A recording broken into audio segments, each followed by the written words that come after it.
एकाग्र करना। कैसे आप लोग ध्यान करोगे अच्छी तरह से समझ लो, और फिर पुराने प्रेमी भाई बहनों से पूछ लेना, वो आपको अच्छे से और समझा देंगे। तो कैसे ध्यान करना है पहले आप अच्छी तरह समझ लो।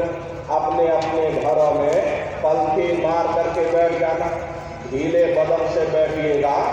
बाहर से अपनी आँख को बंद कर लेना, दोनों आँखों के मध्य भाग में जहाँ पर देवियाँ बिंदी लगाती हैं और पुरुष जहाँ टीका लगाते हैं, ये दोनों आँखों के मध्य भाग में दूर सामने देखिएगा तो सामने आपको अंधेरा दिखाई पड़ेगा। बस उसी अंधेरे में एक जगह अपनी दृष्टि को एकाग्र करिएगा। होशियारी यही रहे कि आँखों की पुतलियाँ हिलने ना पाए। शुरुआती समय में ये आँखों की पुतलियाँ हिलेंगी, लेकिन जब आप अभ्यास करोगे, करत करत अभ्यास से और जड़मत रूप सुजान, जब अभ्यास करते रहोगे तो आँखों की पुतलियाँ हिलना बंद हो जाएंगी। तो दूर सामने अंधेरे में एक जगह अपनी दृष्टि को एकाग्र करिएगा। यह सामने अंधेरे को ही देखते रहना, एक टक होकर के सामने अंधेरे को देखते रहिएगा। दृष्टि अपने आप एकाग्र हो जाएगी, और जैसे ही आपकी दृष्टि सामने अंधेरे में एकाग्र होगी तो सुई की नोक के बराबर काले में भी काला बिंदु, बड़ा चमकीला बिंदु होता चम चम चम चम चमकेगा, वो सामने आपको दिखाई पड़ेगा। जब वो चमकदार बिंदु सामने दिखाई पड़ जाए तब आप अपनी दृष्टि को बिंदु पर एकाग्र करिएगा। प्रेमी भाई बहनों, वही बिंदु दरवाजा है, वही बिंदु खिड़की है। जब आप अपनी दृष्टि बिंदु पर एकाग्र करोगे तो बिंदु के चारों तरफ से बड़ा भारी प्रकाश निकलेगा, चक्र की तरह से बहुरंगी प्रकाश होगा। वो प्रकाश धीरे धीरे बड़ा होता चला जाएगा। साधक इतना मोहित हो जाता है कि बिंदु को छोड़ देता और दाएं बाएं प्रकाश को देखने में लग जाता। जब आप दाएं बाएं प्रकाश को देखने में लग जाओगे, क्योंकि प्रेमी भाई बहनों प्रकाश तो बिंदु से निकलना और आपने बिंदु को ही छोड़ दिया, प्रकाश को देखने में लग गए तो प्रकाश भी गायब हो जाएगा, वो बिंदु भी गायब हो जाएगा। फिर आपको उतनी मेहनत करनी पड़ेगी। इसलिए दाएं बाएं बिल्कुल मत देखना, आपका निशाना उस बिंदु पर टिका रहे जिसमें से वो प्रकाश निकलना। वही बिंदु दरवाजा है, वही बिंदु खिड़की है, उसी को हरि का द्वार कहा गया। वो हरिद्वार है, वो धीरे धीरे खुल जाएगा। बहुत विशाल वो दरवाजा। ये संसार जहाँ आप रहते हो, ऐसे लाखों संसार एक साथ इकट्ठे करके और दरवाजे के अंदर डाल दिए जाए, पता तक नहीं चलता। इतना विशाल वो हरि का द्वार है। आप उसके अंदर दाखिल हो जाओगे, बहुत बड़ा मैदान दिखाई पड़ेगा। उसी मैदान में खड़े हो जाओगे तो प्रेमी भाई बहनों, सबसे पहले आपको अपने सतगुरु के स्वरूप का दर्शन होगा। वो आपकी उंगली को पकड़ करके आगे का सफर तय करेंगे।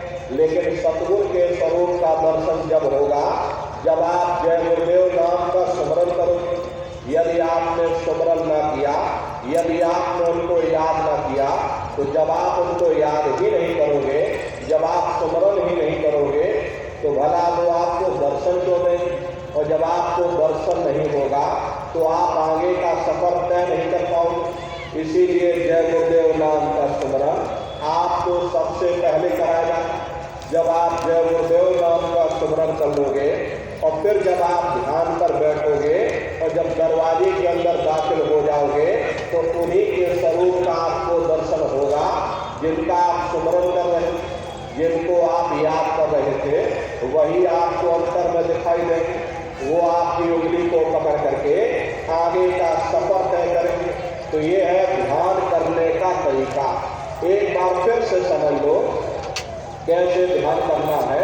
घर में पलटी मार के बैठ जाना, ढीले बदन से बैठिएगा, शरीर को टाइट मत करना। और जब शरीर को कड़ा कर लोगे तो शरीर कुछ समय बाद पे ढीला हो जाएगा। इसलिए पहले से ही ढीले बदन से बैठो। धीरे से अपनी आंखों को बंद करना, आंखों पर बिल्कुल जोर मत देना। बहुत से लोग क्या कहते हैं कि अपनी बाहरी आंखों पर जोर डालते हैं। यदि आप अपनी बाहरी आंखों पर जोर डालोगे तो आंखों की पुतलियों में दर्द होगा, फिर आप अपनी आंखों को खोल दोगे। इन बाहरी आंखों का यहाँ पर कोई काम नहीं।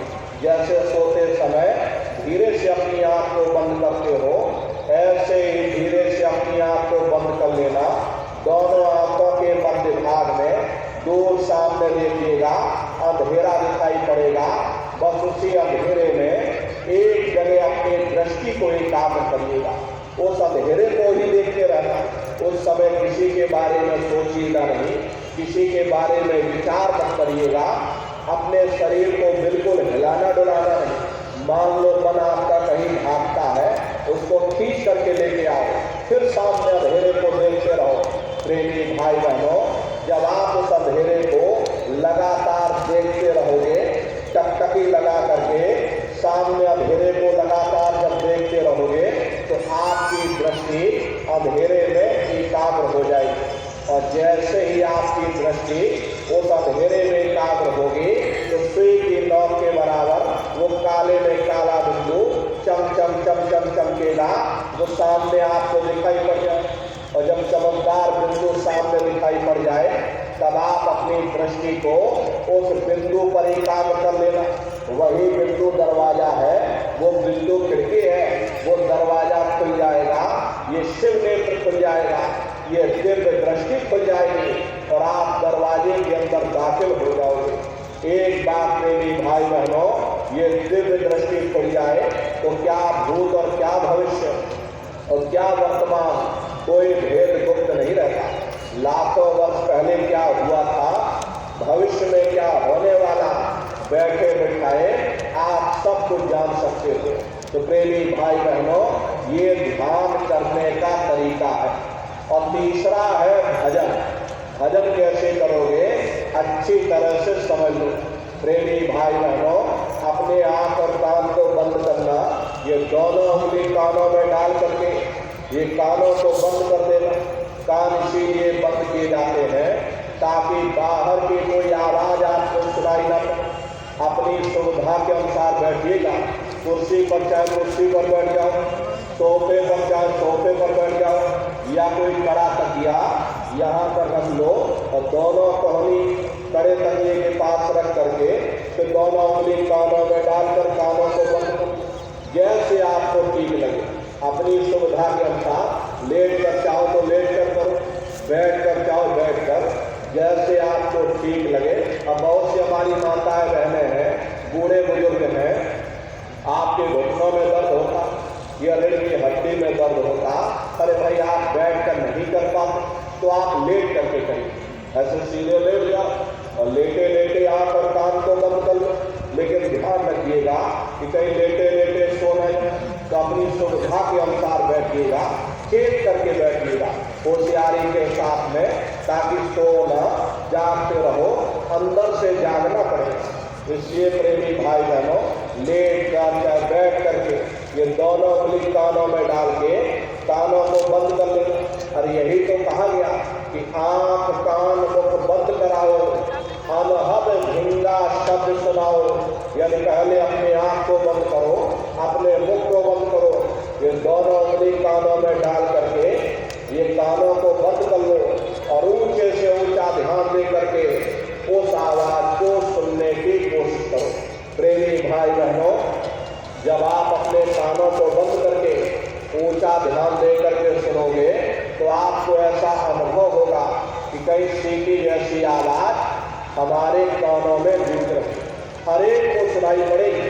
प्रेमी भाई बहनों, आप अनुभव करेंगे जब कानों को बंद करना, अंतर में जरा गौर से सुनिएगा तो सीटी जैसी आवाज आपको सुनाई पड़ेगी। इस तरह से सीटी जैसी आवाज करना कुछ नहीं है। लेटे हो चाहे बैठे हो, बस आप उस आवाज को सुनते रहना और सुनते सुनते उसी में लीन हो जाओ। जब आप उसमें लीन हो जाओगे तो कुछ समय बाद में दोबारा आपको अनुभव होगा कि कहीं बड़ी दूर से एक महीन आवाज, घंटे और शंख की आवाज हमारे कानों में गूंज रही।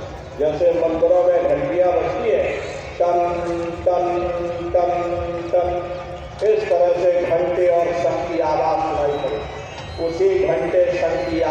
को महात्माओं ने शब्द कहा, उसी को महात्माओं ने नाम कहा। प्रेमी भाई बहनों, यही तो महात्माओं ने लिखा है कि पोथी पढ़ जग हुआ और पंडित भया न कोई, और 2.5 अक्षर प्रेम का पढ़े तो पंडित हो। दुनिया वाले कहते हैं कि 2.5 अक्षर का मतलब प्रेम है। अरे प्रेम नहीं है, प्रेम में तो मात्रा लगी। यहाँ पर जिस 2.5 अक्षर का वर्णन महात्माओं ने किया वो है शब्द सा, आदा, दा और दा। उसी शब्द को महात्माओं ने नाम कहा। कलयुग केवल नाम आधारा, सुमेर सुमेर नर पुत्र हितारा। कलयुग में केवल नाम का आधार है, वो नाम तुम्हारे अंदर दिन और रात हुंकारे दे रहा। उसी घंटे संग की आवाज को महात्माओं ने शब्द या नाम कहा। उसी घंटे संग की आवाज को मुसलमान फकीरों ने कलमा कहा।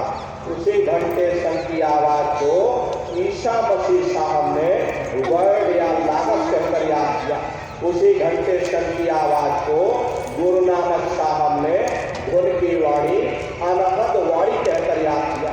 चीन में जो महात्मा हुए उन्होंने इसको ताओ कहकर याद किया, और हिंदू महात्माओं ने इसे देववाणी, आकाशवाणी कहकर याद किया। भाई वो घंटे संग की आवाज वो तुम्हारे अंदर इस हरि मंदिर के अंदर धुनकारे दे रहे। अब हम लोग बाहर दुनिया में फंस जाते, बाहर ईट गारे का मंदिर बना करके और घंटा संग बजाते रहे। लेकिन महात्माओं ने कहा ये शरीर ही तुम्हारा सच्चा मंदिर है। इस हरि मंदिर के अंदर वो घंटे संग की आवाज, वो अनहद वाणियां गूंज रही, वो आपको सुनाई पड़ेगी। जब आप कानों को बंद करोगे, ऊंचा ध्यान दे करके गौर से सुनोगे, आपको ऐसा मालूम पड़ेगा कि कहीं बड़ी दूर पर घंटियां बज। प्रेमी भाई बहनों, जब घंटे संग की आवाज आपको सुनाई पड़ने लग जाए, तब आप सीटी की आवाज को छोड़ देना और घंटे संग की आवाज को पकड़ लेना, क्योंकि सीटी की आवाज सिर्फ एक माध्यम है, आपको असली आवाज तक पहुंचा देगी। जब आपको असली आवाज मिल जाए, घंटे संग की आवाज सुनाई पड़ने लग जाए, तब आप उस आवाज को पकड़ लो, उसको सुनने लग जाना। जब आप उसको सुनने लग जाओगे, वो आवाज धीरे धीरे बढ़ना शुरू होगी। बढ़ते बढ़ते इस कदर बढ़ेगी कि आपके रोम रोम में घंटे और संग की आवाज गूंजने लगेगी। अरे बड़ी घनघोर आवाज होती है। ये जो दुनिया के संगीत आप सुनते हो, ये संगीत उसके सामने कुछ नहीं है। जब आप उस रूहानी संगीत को सुनोगे, इतना भारी आनंद आपके ऊपर छा जाएगा, इतनी खुशी आपको होगी, ऐसा नशा आपके ऊपर चढ़ जाएगा, इतना आप उस आवाज में खो जाओगे कि आप धीरे धीरे सारी दुनिया को भूल जाओगे। क्योंकि उस आवाज में कशिश है, वो शब्द चुंबक है, वो आपको अपनी ओर खींचेगी। और जब खिंचाव होगा तो जीवात्मा का फैला हुआ प्रकाश ये 9 द्वारों से सिमटने लगेगा। अब ये 9 द्वार कौन कौन से? देखो प्रेमी भाई बहन, 2 आंख, 2 कान, 2 नाक के सुराख, 1 मुंह और 2 मलमूत्र का रास्ता, ये शरीर के 9 दरवाजे हैं। सबसे पहला दरवाजा गुदा चक्र आता है। गुदा चक्र में गणेश जी वास करते हैं। प्रेमी भाई बहनों, उसके ऊपर इंद्रिय चक्र आता। इंद्रिय चक्र में जल तत्व पाया जाता, यहाँ ब्रह्मा जी वास करते। उसके ऊपर नाभि चक्र आता, नाभि चक्र में विष्णु जी वास करते और यहाँ पर अग्नि तत्व पाया जाता। उसके ऊपर हृदय चक्र आता, हृदय चक्र में शिव जी वास करते। ये 12 पद का कवल है, यहाँ पर वायु तत्व पाया जाता। उसके ऊपर एक कंठ चक्र आता, यहाँ आद्या महाशक्ति वास करती। ये 16 दल का कवल है। और आप सबसे ऊपर, आपकी जीवात्मा सबसे ऊपर दोनों आंखों के मध्य भाग में, जहाँ पर देवियां बिंदी लगाती हैं, पुरुष टीका लगाते हैं, ये दोनों आंखों के मध्य भाग में ये जीवात्मा यहाँ बैठी हुई। बिंदी और टीका इसीलिए यहाँ पर लगाया जाता है क्योंकि यहाँ पर जीवात्मा बैठी है, उसका श्रृंगार किया जाता है, और कोई दूसरा कारण यहाँ बिंदी टीका लगाने का नहीं। तो यहीं पर बैठ करके जीवात्मा अपने प्रकार प्रकाश को नीचे चक्रों में फैलाती है, जिससे आपका शरीर चलता, आपके हाथ चलते, आपके पैर चलते।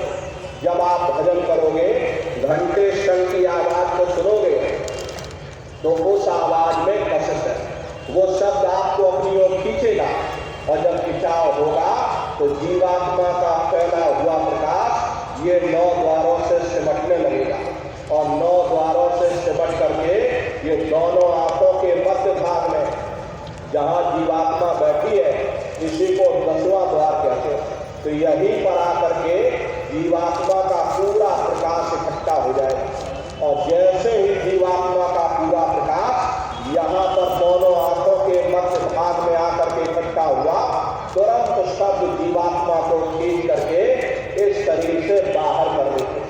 फिर आप अपनी आंखों से देखिएगा कि हमारा शरीर ये है और हम ये खड़े। आप अपने ही शरीर से फिर अलग हो जाओगे। प्रेमी भाई बहनों, शरीर से जीवात्मा फिर अलग हो जाती। इसका मतलब ये नहीं है कि आप मर जाओगे, ऐसा नहीं है। प्रेमी भाई बहनों, मौत के समय में और साधना के समय में अंतर होता है। मौत के समय में प्राणों की डोरी जो होती है वो डोरी टूट जाती है, लेकिन साधना के समय जीवात्मा शरीर से अलग होती है, लेकिन वो डोरी बनी रहती है। वो डोरी जब टूटती है, जब श्वासों की पूंजी समाप्त होती है, उससे पहले डोरी नहीं टूटती।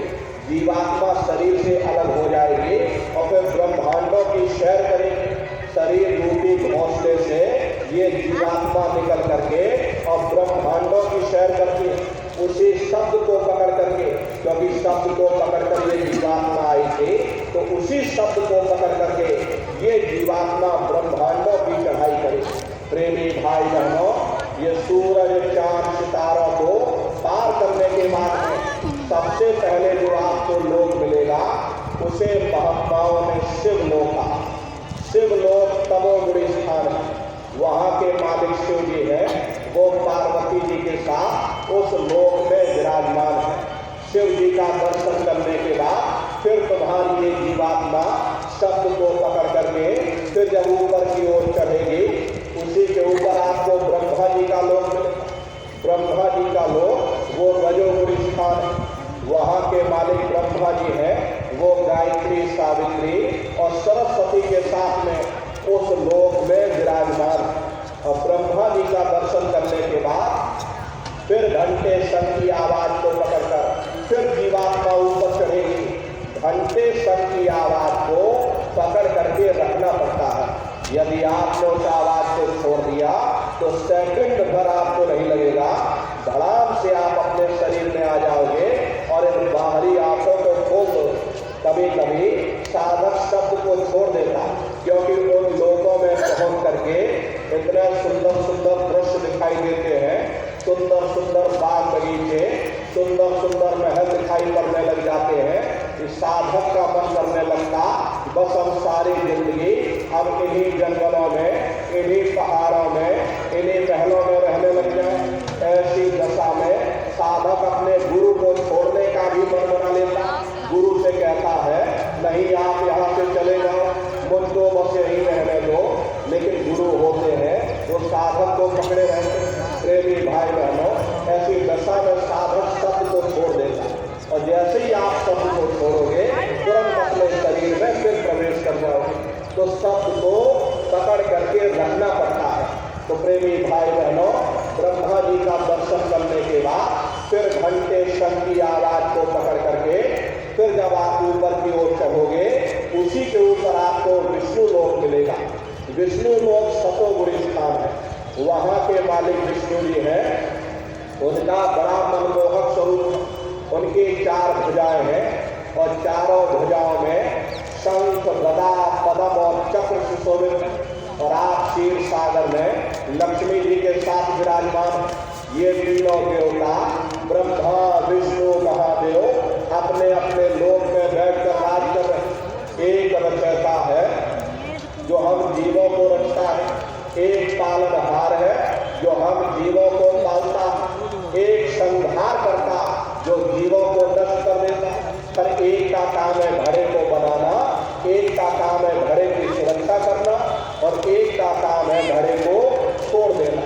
इनकी जो माता है वो आद्या महाशक्ति, ब्रह्मा विष्णु महादेव लोक के ऊपर वो आद्या महाशक्ति का लोक आता है।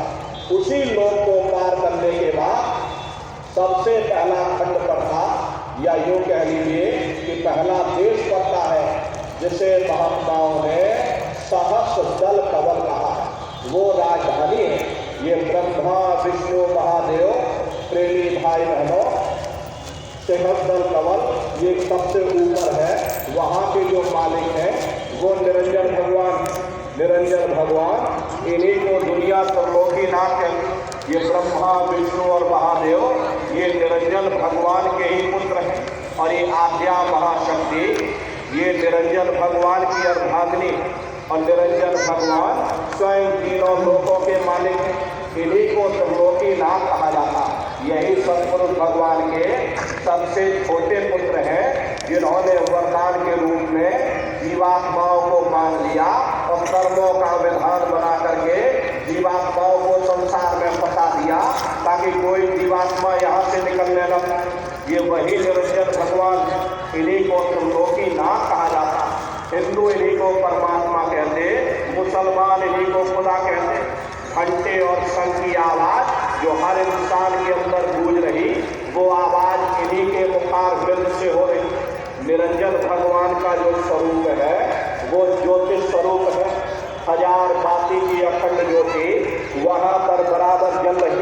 अरे हम आप मंदिरों में ज्योत जलाते हैं, इस ज्योत में तेल की जरूरत पड़ती है, बाती की जरूरत पड़ती है, लेकिन वो अखंड ज्योति ऐसी है जिसमें ना तेल की जरूरत है और ना बाती की जरूरत। पलटू साहब ने कहा कि उल्टा कुआ गगन में, तिसमें जरे चिराग और तिसमें जरे चिराग, बिना रोगन बिन बाती, 6 ऋतु 12 मास, जर्द रहे दिन राती। सतगुर मिले जो होए, ताहि की नजर में आवे, और बिन सतगुर नहीं कोई, वाह को दर्शावे। वो अखंड ज्योति ऐसी है जिससे पूरा ब्रह्मांड प्रकाशवान हो रहा। न जाने कितने ऋषि मुनि, न जाने कितने पीर पैगंबर औलिया उस ज्योत पर कुर्बान हुए बैठे। जितनी भी अवतारी शक्तियाँ आई, राम आए, राम को वहीं से नीचे उतारा गया। इसीलिए उस देश को अयोध्या नगरी भी कहा जाता है। जितने देवी देवता ब्रह्मा विष्णु और महादेव, आपकी उत्पत्ति वहीं से हुई। वहाँ के धनी का दर्शन करने के बाद फिर यही जीवात्मा दूसरे मंडल के शब्द को पकड़ करके दूसरे मंडल की चढ़ाई करती है। श्याम तज श्वेत को गहना, सुरत को तान धुन सुनना, और पंख के द्वार धस बैठो, और त्रिकुटी जाय कर लेना। उसी के ऊपर दूसरा देश आता है जिसे महात्माओं ने त्रिकुटी देश कहा। वहाँ के जो मालिक हैं वो ब्रह्म है। वहीं से मन और माया की उत्पत्ति हुई। वहीं से 3 गुण, रजोगुण, तमोगुण, सतोगुण, तीनों गुणों की उत्पत्ति वहीं से। ये जो आपके वेद हैं, वेदों को सारी दुनिया पढ़ती है, वेदों की भी उत्पत्ति उसी स्थान से हुई है। अरे महात्मा कहते हैं कि त्रिकुटी महल में विद्या सारा, धन हर गंजे बजे नगारा, और लाल वरण सूरज प्यारा। प्रेमी भाई बहनों, वहाँ पर बादलों की गर्जन और मृदंग की आवाज़ उस लोक में बराबर गूंजती रहती। और ब्रह्म का जो स्वरूप है सुबह के लाल सूर्य के समान। ये सूरज तो कुछ नहीं, ऐसे लाखों लाख सूर्य इकट्ठे करोगे तो वहाँ का एक सूर्य बनेगा। ब्रह्म का जो स्वरूप है वो सुबह के लाल सूर्य के समान है। इसीलिए वहाँ का पूरा ब्रह्मांड लाल है। जहाँ तक आपकी निगाह जाएगी ब्रह्म देश में चारों तरफ आपको लाल ही लाल नजर आएगा। महात्माओं ने जब साधना किया और साधना करके जब वहाँ पहुँचे, ब्रह्म देश में पहुँचे, तभी उन्होंने लिख दिया कि लाली मेरे लाल की, जित देखो तो लाल, और लाली देखन में गई और मैं भी हो गई लाल। वो पूरा ब्रह्मांड ही लाल है। जितने साधक वहाँ पहुँच जाते हैं उन सभी को योगेश्वर कहा जाता। जैसे व्यास जी हुए, वशिष्ठ जी हुए, वाल्मीकि जी हुए, इन सब की पहुंच वही तक थी। इसीलिए कहा गया कि बाल दीक भय ब्रह्म समाना। जब इनकी जीवात्मा वहां पहुंची, जब इन्होंने ब्रह्म का दर्शन किया, इनका स्वरूप भी ब्रह्म के समान यानी ब्रह्म स्वरूप हो गया। जितने साधक वहां पहुंच जाते हैं उन सभी को योगेश्वर कहा जाता। योगेश्वर भगवान श्री कृष्ण उसी देश में वास करते हैं। ये जो ब्रह्म देश है ये श्री कृष्ण भगवान का ही देश है और श्री कृष्ण भगवान वहीं पर रहते हैं। प्रेमी भाई बहनों, श्री कृष्ण भगवान का दर्शन करने के बाद फिर तुम्हारी ये जीवात्मा तीसरे मंडल के शब्द को पकड़ करके तीसरे मंडल की चढ़ाई करे। आगे पहुंची सुन ढंकार ररंकार धन सुनी पुकार। आगे सिर्फ सुन है भाई और मान सरोवर बैठना। इसी के ऊपर तीसरा देश आता है जिसे महात्माओं ने शून्य देश कहा, उसी को रारंग देश कहा जाता, उसी को अक्षर और नेति कहा जाता। वहाँ के जो मालिक हैं वो रारंग पुरुष यानी कि पार ब्रह्म पुरुष। वहाँ किंगरी और सारंगी दो धुने उस लोक में गूंजती रहती और पार ब्रह्म पुरुष का जो स्वरूप है वो पूर्णवासी के चंद्रमा के समान बड़ा ही मनमोहक स्वरूप है। इसी स्थान पर प्रेमी भाई बहनों एक बहुत बड़ा अमृत का सरोवर बना है जिसे महात्माओं ने मान सरोवर कहा। जब तुम्हारी ये जीवात्मा उस मान सरोवर में स्नान कर लेगी तो जन्म जन्मांतरों के मैले पाप कर्म साफ हो जाएंगे। अरे यहाँ के पानी से तुम्हारे कर्मों की सफाई नहीं होने वाली। ये बाहर का पानी तुम्हारे शरीर के मैल को धो सकता है, लेकिन जो पापों का मैल है, जो अंतःकरण में गंदगी जमा है, वो जब साफ होगी जब आप तीसरे मंडल पर पहुंच करके उस गंगा में डुबकी लगाओगे। उसमें स्नान करने के बाद ये जीवात्मा हंस रूप हो जाती। हंसन मिले हंसा हो जाए, मिले जो अभी हारा है। जीवात्मा का खुद का प्रकाश उस अमृत के सरोवर में स्नान करने के बाद 16 सूर्य के बराबर हो जाता। तब फिर यही जीवात्मा शब्द को पकड़ करके अमृत के सरोवर में जब स्नान कर लेगी और उसके बाद शब्द को पकड़ करके चौथे मंडल की चढ़ाई करेगी। 2 पर्वत के संग निहारो और भंवर गुफा से संत पुकारो। 2 पर्वतों को पार करने के बाद वो बड़ा सुंदर देश आता जिसे महात्माओं ने भंवर गुफा कहा। वहाँ के जो मालिक हैं सोहन स्वरूप, वहाँ बंसी यानी मुरली की मनोध्वनियाँ सदा उस लोक में उच्चारण होती रहती। सोहन पुरुष का दर्शन करने के बाद प्रेमी भाई बहनों, सोहन पुरुष का जो स्वरूप है वो दोपहर के सूर्य के समान महाप्रकाशवान स्वरूप है। स्वरूप में अंतर है। पहले स्थान पर निरंजन भगवान का जो स्वरूप था वो ज्योतिष स्वरूप था। दूसरे स्थान पर ब्रह्म का जो स्वरूप है वो सुबह के लाल सूर्य के समान। तीसरे स्थान पर पार ब्रह्म का जो स्वरूप है वो पूर्णमासी के चंद्रमा के समान। चौथे स्थान पर सोहन पुरुष का जो स्वरूप है वो दोपहर के सूर्य के समान महाप्रकाशवान। प्रेमी भाई बहनों, मलियागिरी की तरह सुगंधित हवाएं वहां चलती। इतनी भारी वहां खुशबू है, वहां की खुशबू का एक कतरा राई के दाने के बराबर एक कतरा यदि संसार में डाल दिया जाए तो संसार में इतनी खुशबू फैल जाएगी आप बर्दाश्त नहीं कर पाओगे। जीवात्माएं जब वहां पहुंच जाती है तो झूला झूलती है। बड़े विशाल वहां पर झूला लगे हुए जिस पर ये जीवात्माएं झूला झूलती तो खरबों योजन आगे चली जाती और फिर खरबों योजन पीछे चली जाती। जीवात्माओं के रहने के लिए बड़े विशाल विशाल पहल बने। प्रेमी भाई बहनों, वहाँ के धनी का दर्शन करने के बाद ताके बड़े धाम सतनामा और 3 बजे सतलोक ठिकाना। सोहम देश के ऊपर वो 5वां देश आता है जिसे महात्माओं ने सचखंड देश कहा। वो सचखंड देश अजर अमर अविनाशी सदा एक रस रहने वाला देश। वहाँ न काल है, न कर्म है, न दुख है, न संताप है, न पुण्य है, न पाप है। जो जीवात्माएं वहाँ पहुँच जाती हैं हमेशा के लिए जन्म मरण के बंधनों से आजाद हो जाते।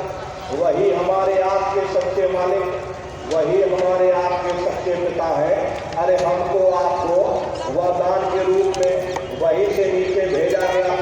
फिर शब्द को पकड़ करके शब्द शब्द पौड़ी पर चढ़कर और पहुंचो सचखंड सपना। तो शब्द की सीढ़ी हर मंजिल पर लगी हुई। आपने भजन किया, घंटे संग की आवाज को पकड़ा तो आप पहले स्थान पर पहुंच जाओगे। वहीं से दूसरे मंडल का शब्द सुनाई पड़ेगा, उसको पकड़ लोगे, दूसरे मंडल पर चढ़ जाओगे। ऐसे शब्द दर शब्द, मंडल दर मंडल ये जीवात्मा अपने देश सचखंड में वापस पहुंचा। तो शब्द तब पकड़ में आएगा जब आप भजन करो।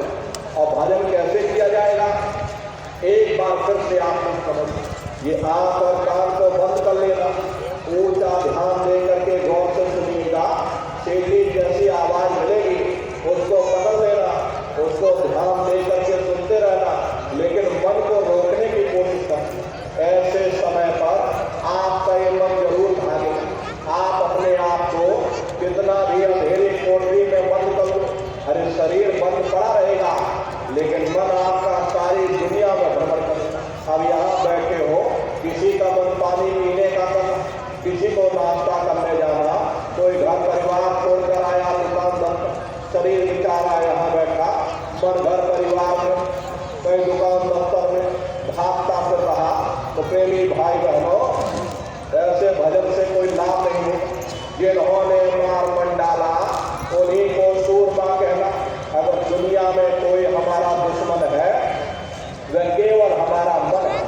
ये मन रूपी रावण कब बनेगा, जब आप 9 द्वारों पर फतेह हासिल करके यहाँ 10वें द्वार पर चढ़ जाओगे, तब सही मायने में दशहरा मनाई जाएगी। ये बाहर की दशहरा नहीं है जो लकड़ी का रावण बना करके तो काम करके घर चले आते। कहते हमने दशहरा मना ली, हमने विजयदशमी मना ली।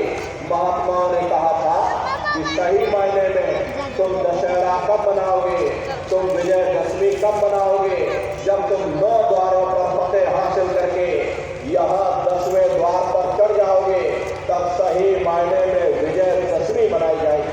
तब ये मन रूपी रावण बनेगा, तब तुम्हारी ये जीवात्मा, अरे इसी जीवात्मा को महात्माओं ने राम कहा। आपकी धर्म पुस्तकों में लिखा है, एक राम दशरथ का बेटा, एक राम घट घट में लेटा, एक राम का सकल पसारा, और एक राम है सबसे न्यारा। एक वो राम है जो अयोध्या के वासी हैं, एक राम घट घट में लेते, यानी हमारी आपकी जीवात्मा जो हर एक के अंदर मौजूद है। महात्माओं ने कहा भाई एक वो राम और एक राम का सकल पसारा। प्रेमी भाई बहनों, पहले स्थान के मालिक वो निरंजन भगवान जिनको दुनिया त्रिलोकीनाथ कहती है, जिनका ये पूरा पसारा पूरा संसार है। महात्माओं ने कहा भाई एक वो राम और एक राम है सबसे प्यारा। 5वें स्थान के मालिक वो सतपुरुष भगवान जो हमारे आपके सच्चे पिता। महात्माओं ने कहा भाई एक वो राम। तो महात्मा तो राम की महिमा गाते। प्रेमी भाई बहनों, जब तुम्हारी ये जीवात्मा, जब मन रूपी रावण मर जाएगा, तब तुम्हारी ये जीवात्मा प्रेमी भाई बहनों शब्द को पकड़ करके पहले स्थान पर जब पहुंचेगी, निरंजन भगवान का जब दर्शन करेगी, ज्योतिष स्वरूप का दर्शन करेगी, तब सही मायने में दिवाली मनाई जाएगी। ये महात्माओं का अपना एक आध्यात्मिक उद्देश्य रहा। मोटी बात आप समझो, भजन कैसे करोगे, आँख कान को बंद करना, ऊंचा ध्यान दे करके सुनिएगा। शुरू में सीटी जैसी आवाज सुनाई पड़ेगी, उसको पकड़ लेना, लेटे हो चाहे बैठे हो, उसको धीरे धीरे सुनते रहिएगा और सुनते सुनते उसी में लीन हो जाओ। और जब आप लीन हो जाओगे तो कुछ समय बाद में दोबारा आपको अनुभव होगा कि कहीं बड़ी दूर से एक महीन आवाज, घंटे और शंख की आवाज हमारे कानों में बजे। टन टन टन टन। जब घंटे शंख की आवाज सुनाई पड़ने लग जाए, तब आप सीटी की आवाज को छोड़ देना और घंटे शंख की आवाज को पकड़ लो। एक बार प्रेमी भाई बहनों, आप उस आवाज को पकड़ लो, फिर वो आवाज आपको नहीं छोड़ेगी, खींच करके शरीर से। तो रोज आना, रोज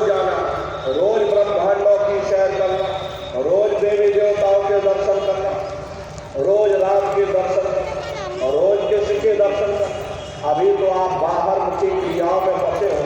बाहर देखो कि बंबई में बैठे बड़े बड़े कलाकार, कोई राम बन जाता है, कोई कृष्ण बन जाता है, उन कलाकारों की फोटो छप जाती, बाजारों में बिकने लग जाती है।